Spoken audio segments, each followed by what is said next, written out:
Iran Israel സംഘർഷം രൂക്ഷമാകുന്ന സാഹചര്യത്തിൽ ഇപ്പോൾ GCC രാജ്യങ്ങൾ കൂടുതൽ നടപടികളിലേക്ക് കടക്കുകയാണ്. GCC വിമാന സർവീസുകൾ റദ്ദാക്കിയിരിക്കുന്നു എന്നാണ് നമുക്ക് മനസ്സിലാക്കാൻ സാധിക്കുന്നത്.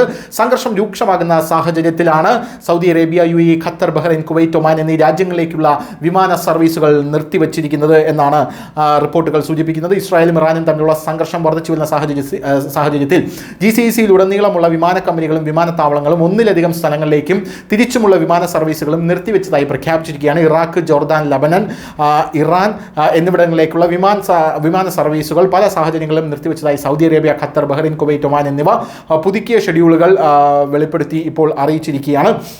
വലിയ രീതിയിലുള്ള സുരക്ഷയാണ് ഇപ്പോൾ ഈ സൗദി അതിർത്തിയിലടക്കം ഉണ്ടായിരിക്കുന്നത് എന്ന് നമുക്ക് മനസ്സിലാക്കാനായിട്ട് സാധിക്കുന്നുണ്ട്. വിമാന സർവീസുകൾ നിർത്തിവച്ചിരിക്കുന്ന ഈ സാഹചര്യത്തിൽ കൂടുതൽ ആശങ്ക ജനങ്ങൾക്ക് കൂടുതൽ ആശങ്ക വേണ്ട എന്നും ഇത് താൽക്കാലികമായിട്ടുള്ളൊരു നടപടി മാത്രമാണ് എന്നും GCC രാജ്യങ്ങൾ ഇപ്പോൾ അറിയിച്ചിട്ടുണ്ട് എന്നും നമുക്ക് മനസ്സിലാക്കാനായി സാധിക്കുന്നു.